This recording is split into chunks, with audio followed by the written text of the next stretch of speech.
Welcome to Luca is a Billionaire, where the only thing I invest in is your answers. You start by confirming Tracker supports Autotracker. This ensures feature parity and predictable behavior.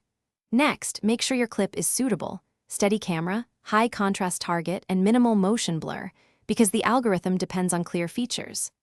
Once done, open the Track tab and select Autotracker. Draw a tight ROI box around the object you want to follow.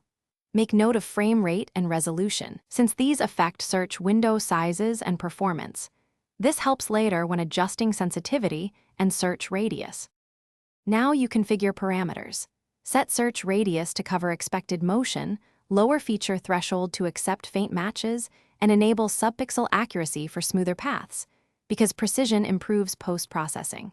Then pick template mode for rigid objects or feature-based mode for textured shapes. Enable multi-scale if the object changes size. Preview a short segment to validate settings. When results align with the object path, run the full track. Make sure to monitor CPU load and save a tracking snapshot. This gives you a rollback point. Finish by applying smoothing or a Kalman filter to reduce jitter, then export the track to your timeline or object properties, because this preserves motion fidelity during compositing. If you see drift, add manual keyframe anchors on tricky frames and rerun localized tracking. Small corrections prevent cumulative error. If the tracker loses the subject, reevaluate your ROI and lighting, increase the search radius, or switch modes. Recapture a short reference clip if possible. One key tip: always keep an incremental save before major retries.